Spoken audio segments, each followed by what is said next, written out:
But, yeah, the defense is going to need work, right? But it's still the offseason. It's still For July, dude. Like, Yeah. we're not worried about this. And I think the biggest story that comes out of this is him laughingly saying he's, still pressing to have a 40-game season. Yeah. Goodness. And I don't think he's laughing about it too jokingly. I think he's serious. Big Blue Nation, welcome back to another episode of the Bluegrass Breakdown. I'm Kyle McClelland. I'm Israel Schill. And we had a bit of a slow week, Definitely. but we do have some crazy La Familia stuff to talk about. I was going to say, recap the first two games, but I wasn't able to go to the second game, and you weren't able to go to the first. Yeah. We do have some pictures of us in action, which is great. We'll throw them up. That's funny. I like them. I'm sitting there staring at Aaron Harrison, I believe, like I'm a little kid, just geeked out, and then there's literally a fight on the floor, and you're just tweeting, looking the other way. I'm literally tweeting. I think I was tweeting a picture of the fight, oh my gosh, in the moment. I know. It's oh my god, guys, look. But I do want to say, that's been the best atmosphere I've been in a while. Yeah. Because I don't know, I've been to the basketball games, but I haven't had a chance to cover my first men's one yet. So this is kind of my first taste of some Kentucky basketball, and man, it's crazy to see Memorial Coliseum fill up. Yeah. I saw it a couple times for the women's basketball team, and obviously it's no offense to them, but there's not as much I don't know the word. There's not as much as emphasis on winning. Yeah. And I think people went for pure enjoyment, happy that the women's basketball program was back, rather than expecting them to go out there and get a grungy win. Yeah. And so TBT, you feel the hatred. There's fans barking. There's people hackling the players when they go back to the locker rooms, and it's you kind of feel you're getting college basketball, watching legends, and then it's in the middle of July, and it's just it's a weird little world, but it's awesome. And it's you lose, you're out. So that's one of the big differences between being at games at Memorial Coliseum for women's basketball versus TBT is that they lose a game in women's basketball, it's not the end of the world, but if these guys lose, they're done. Yeah. And so wait until next summer. Yeah, wait until next summer. So you can tell they're playing they don't want to lose. Archie Goodwin. Oh my gosh! Oh, man. I mean, he's averaging 17, 7, and 5. I believe. He's 2 games. Playing unreal out there. Obviously, hit the game-winning shot. I got upset at him, and I'll tell you why. Tell me why. Because I'm watching that second game on TV. I was already upset that I wasn't able to go. Yeah. But I'm sitting there, and I watched this team have a great shot at winning. And when you're down, when you can win by 3, the target scored, they only needed 3 points to win. That doesn't mean you have to shoot 23s in a row until you make one to win the game. And finally, I believe Willie went to the free throw line. And I was like, thank goodness. I think they'll finally just need one bucket to win, and they'll go to the rack. But then I thought, okay, don't just shoot that shot, Archie. What are you?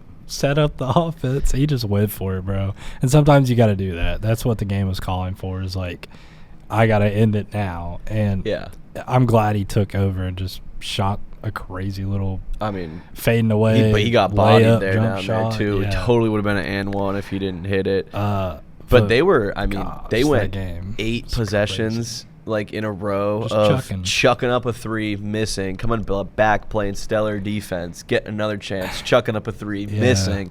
You know what I mean? And then there were some shots bro. I was when you're watching a game and you're no way, no way he makes that. And I think Aaron and Andrew both pulled one from deep on the wing, near half court. I was bro, what are we doing? It was crazy. But great atmospheres. Game 1, you score 105 points. And then game 2, you be a pretty, defensively powerhouse, everything that comes with Auburn basketball just encapsulated in their alumni team. So tough win there. And then today we're talking about Archie Goodwin, but he's playing against his former team. He is. And we'll be there tonight. But I know you know a little bit about that more than me because this is my first year at TBT. So Yeah, I mean, last season, Archie Goodwin played for Eberlin Drive. That's who La Familia is playing tonight. Obviously, this episode's coming out the day after, so you guys already know whether or not they came out with the win. So we're still here on the cliffhanger. I'm that guy. I'm always that guy, but I have a bad feeling. Yeah, like, man, you gotta knock on maybe that I'm wood. just anxious. Maybe, I don't know, but maybe you're anxious. But no, I mean, he talked about, so after that last game against War Ready, Archie Goodwin was at the press conference and basically said, listen, I played for this team last year. I know they're going to prep for us, but I also know how they're going to prep for us. Mm-hmm. So he was, very confident in the fact that he thinks, well, if they're going to prep this way for us, I know how we can prep for them to combat that. But also he feels like he's very confident in La Familia tonight to be able to top them. Eberlin Drive, obviously the 2 seed. They weren't, let's go back here and look at the bracket. They their first game was against Richards Elite, won 81-63. Okay. Followed that up with an 86-68 win over Tampa, Florida pickup basketball. So do we know any crazy players on that team? Is it anybody obviously you can play team ball in a tournament like this, but is there anyone that kind of sticks out like a sore thumb? That's their Aaron Harrison, that's their Archie Goodwin. Is there anyone like that? No, really. It's like Team Australia playing Team USA, and it's just a tight game. You know what I mean? It's like they got good players, but they don't really have that star. That star at the top of the thing. I will be honest. I don't know how I viewed Willie Cauley-Stein, but I definitely didn't expect him to average 5 points and a rebound and a half through 2 games. Yeah. I'd like to see him utilized more. I did notice, the first game, obviously it's a blowout, so you're not going to run typical pick and roll. Yeah, of course. But War Ready was they weren't giving Kentucky threes, but they were asking them to shoot. They were daring them to shoot the 3 ball for sure. They were definitely focused on Cantor and Willie down low, and they were making sure they were blocked off from getting an open layup, which is smart. But I would assume Eberlin's going to do the same thing. Yeah, I mean, when you look at the 3-point shooting last time, it was we were attempting. Let's see, Archie Goodwin went 6 for 14. Yeah, went 3 for 8. I'm curious what Archie thinks they're going to do defensively. Yeah. Because in my opinion, you're about to just say, they're not going to shoot that bad every game. No, yeah. So that's what Archie alluded to in the press conference. Said, listen, we're never going to shoot this bad. But also, he said they will never shoot this bad from the free throw line ever again. They shot 53% from the free throw line in that last game. How many attempts? On 34 total attempts. Dang. So from the team. 18 for 34. 18 for 34. Wow. And that's not good at all. Not good at all for sure. Archie Goodwin kind of led the way with that bad streak, 2 for 9. Yikes. But, Andrew Harrison, 2 for 5. Willie Cauley, 2 for 4. So, it was a team effort. Obviously, when you're shooting 50%, it's a team effort. Well, I like their odds tonight, but also you can't underestimate anybody because, really, unless you really, do your research, a lot of this stuff isn't, what's the word? It's not too public. I have no idea about this Eberlin Drive team unless you go on, TBT's Instagram or Twitter, go on the website, look at the stats. You know what I mean? And even then, I don't recognize any of the names. That's what I'm team. saying. So it's you don't know how to gauge it. Yeah. And funny enough, I was talking to my mom about this because she was didn't know what the tournament was, and I was kind of explaining it to her. And it's Kentucky's guys that are out of the NBA or not doing anything.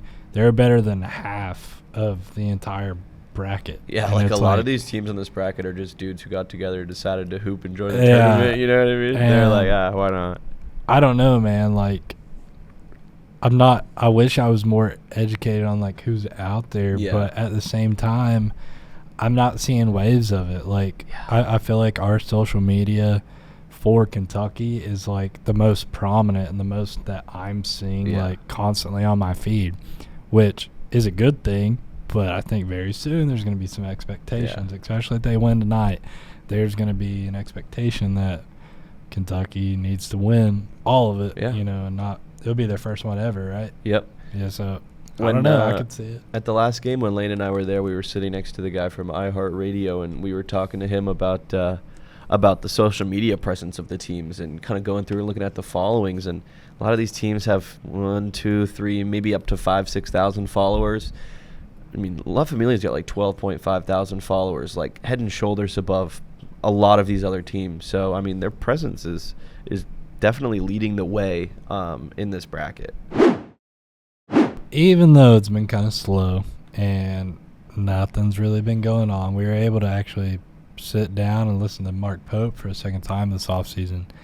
And, man, did he have a lot to say. Like, actually it was a lot like a 30-something minute presser. Yeah, nearly. It was long. I love it, though. It's a lot of info, and he confirms and then, like, purposely adds on just because he knows how the Kentucky media is. Mm-hmm. I think the most shocking thing, and we got to bring this out early, is that he said that freshman Braden Hawthorne, he was hanging out with Tayshaun Prince recently for a long time, and I believe Braden and Tayshaun worked out together, and he directly compared him to Tayshaun. And I'm like, cool. And he even admitted, like, right after he said it, because he knew, he's like, I know those are big words. Those are big shoes to fill. Yeah, of course. Tayshaun's a Kentucky legend. Like, we were looking at him earlier. I mean, that's a first-round pick in that NBA draft, you know what I mean? After 4 years, after 4, like, grungy years. Grind years at Kentucky, so. And to say that about a guy who hasn't even played in college yet is insane. I love it, though. And I think the main point of his presser was kind of to he told us a lot that, like, obviously he puts that number 9 and the expectations onto them. Yeah. But it's almost like it's self-induced by the players themselves. Yeah. And I think everyone kind of understands that's what Kentucky is. And so for him to say that about Braden 1, it's almost like, well, Braden expects to be that good. Yeah. Or it's almost like, Braden knew when he came to this college that he's going to be that type of caliber because that's what Kentucky is. We have this culture. Yeah. And so all he kept doing was talking about, like, he kind of, for once, I've never heard this, but, like, he kind of admitted that he could do better and that they're not what everyone thinks they are, that the players are kind of talking them up a bit. But that's good that the players are unpromptedly talking up the team and, like, making – they have a great sense of self-confidence, but not cockiness, Yeah, like that's a good way to put it. A good level in between. Because, like, there was a question that was asked, like, I know Mo D, JQ, Ortega, I'm trying to think of a couple other guys who said, I believe Cam did, but they all said in their little media availabilities that, oh, yeah, we can have one of the best defenses in the country. Yeah. And, Cam was pretty adamant about that, too. And he said that they could switch. Everybody can switch on everybody on that team is what he was making it sound like. And, like, Mark Pope was like, like, that's kind of like what he was saying. I don't know about that, man. He's like, we're not up to par. That's crazy. It all got, like, meshed into, like, one big thing, so I'm trying to, like, pull bits and pieces. But, like, he talked about Malachi. Malachi was the biggest thing because he's like, Malachi looks like an NBA lottery pick one day on the defensive side, and then one day you're like, he was like, this kid, needs to go back to high school. He ain't ready for college. So, obviously he can't, but, like, that's kind of what he's saying.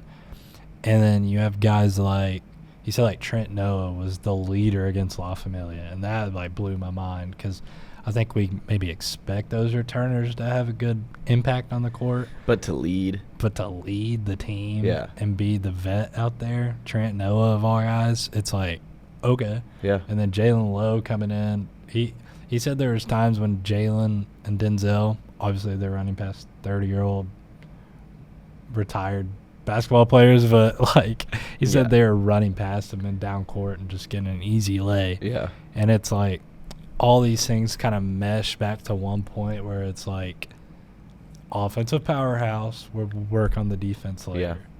But I know one thing, because I remember talking to you about it last year, and you can kind of take this and run with it. But the defense last year really wasn't good until like the SEC tournament. And, you know, Mark Pope was talking about that. It's like, at least we're addressing the problem now and not, you know, in February or March. So they don't have a single. I was looking at their, you know, like per game team and opponent stats, you know, defensive stats, percentage allowed, and stuff like that. There's not like a single statistical category for them on defense where they're in like the top 150. Wait, like based on last year? Yeah, based on last season. Damn.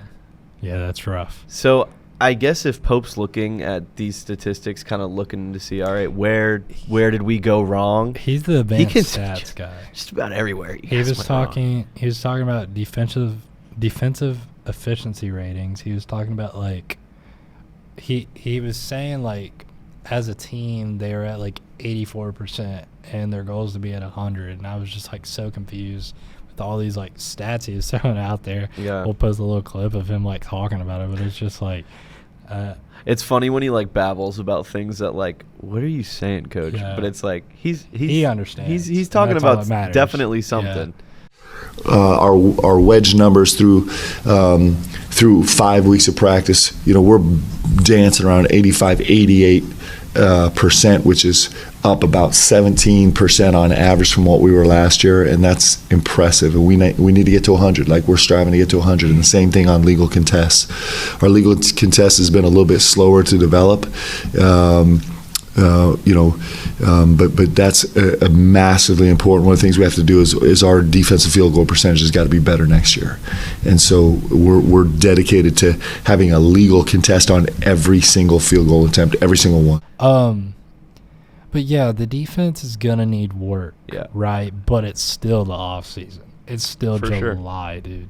Like, we're not worried about this, and I think the biggest story that comes out of this is him laughingly saying he's, you know, still pressing to have a 40-game season. Yeah, goodness. And I don't think he's laughing about it too jokingly. I think he's serious. Well, yeah. Like, you know? He's so serious about it. Because he said, we got 32, we got one. Now we just need, you know, 8 more. Yeah. And it was just like, oh, dude, golly, like, when will he play these games? And he's talking about, like, you know how they do, like, preseason scrimmages and stuff. I think that's what he's saying. Like, imagine Auburn scrimmaging Kentucky right now, like, you know, the day after they play War Eagle. Like, that's how their schedule will be all set up. Yeah. And it's like, that would be great. Yeah. Like, it'd be that'd tough, be so cool to do. But they'd be throwing these guys, I think, into more of like an NBA-type schedule pretty early, which I think is helpful for Kentucky, sure for a lot of guys, especially at Kentucky. Yeah.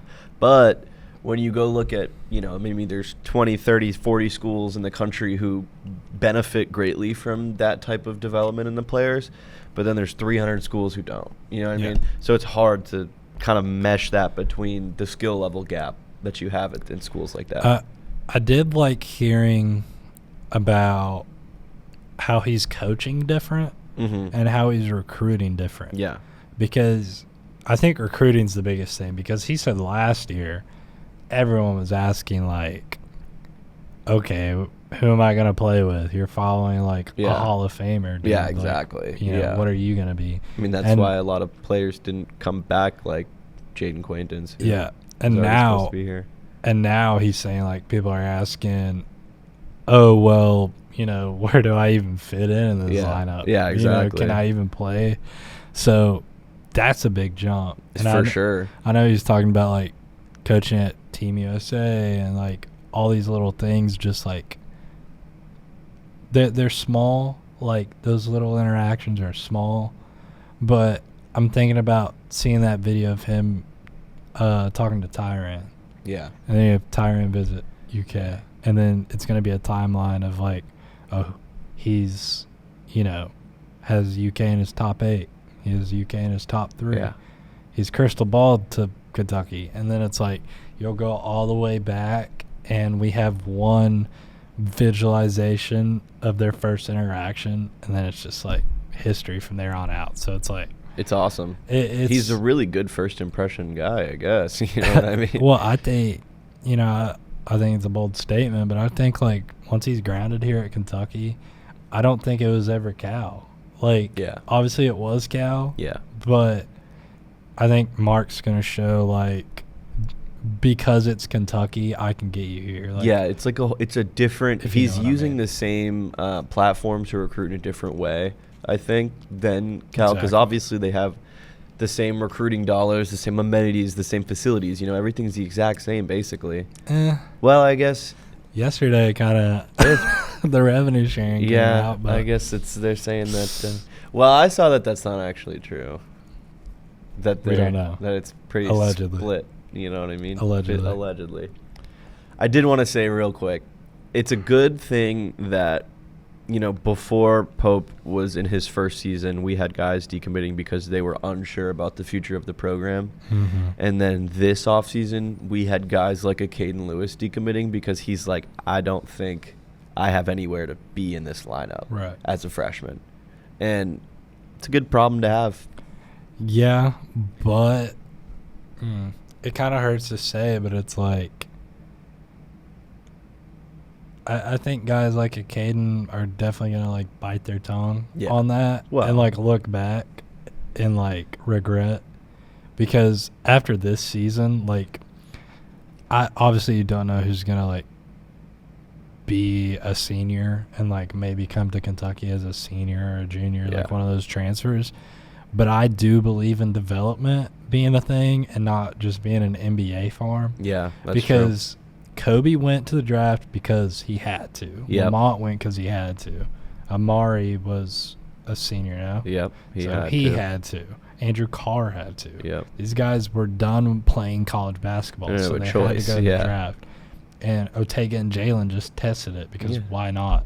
So it's like, I believe in development more than anything. So we're talking about Braden Hawthorne being Tayshawn. Crazy shoes to fill, but maybe we talk about Jasper being Rob Dillingham for Yeah. a year. Which And would maybe be awesome. maybe a guy like that we're already teasing being a lottery pick comes back a second year and becomes a John Wall. And then you have Malachi go from, you know, a Willie Colley in his second Yeah. season. And it's like all these guys, I can just see them being like developed into Yeah. superstars. I mean, you're very seeing it already. easily. Like having Trent lead the team against La Familia is something that if you had told me last season, I'd be like, why is Trent leading any team at Kentucky? You know what I mean? But now Yeah. seeing that is awesome. And I think I may be talking out of my butt, but it's like you're not, though, because you look at Yeah. Otega's improvement from Oklahoma to Kentucky, and then now Mark Pope tells us Otega's playing the one in Yeah. scrimmages. It's Yeah. like, my goodness, Jeez, like dude. we're talking about this guy being SEC Player of the Year. He may average 25-5 and be like The best ball handling guard. facilitator like in the SEC. Exactly. And it's like, gosh, I mean, what are you going to do with a guy that develops that well? Yeah. And he can't even shoot yet. Imagine when he can shoot. Guy's Like, got a broken ass imagine jumper, man. if Colin Chandler gives Otega some shooting lessons, Yeah. bro. Oh, like, man. gosh, dangerous. Get Cam Williams on that, bro. Yeah. And that's another guy like Cam. Like, I know we don't agree with this take, but like, there's guys putting him in the lottery for the NBA draft next year. It's Yeah. like, golly. It's like he's going to have a heck of a season, but Well, even that, what I'm saying is like, if people are assuming you're a lottery pick because you're Kentucky yeah. and you're a good shooter, it's like, I can't imagine, like, I think this will be his senior year, right? Or his junior? No, I think it's his junior year. Yeah, maybe. so imagine him going into his senior year after 1 year at Kentucky. Like, he'll probably be the starting small forward Yeah. easy. Kind of be like a... you think about he could be like if Jackson Robinson was a little more fulfilling on his role exactly. or was there a little longer, you know what I mean? Because when Jackson Robinson was going crazy, people were like, this guy's going to be a lottery pick or at least a first rounder, Right. you know what I mean? And then obviously when injuries settled in, he wasn't quite there, but Yeah. the potential is obviously there for sure. Yeah. And I mean, we're just talking about recruiting, but recruiting is also like the transfer portal. Yeah. And all these guys that we think are going to develop, obviously you don't know who's going to go to the next level. I think Jasper's like that one guy that's probably just going to go and be in and out. But besides that, like, I see everyone coming back.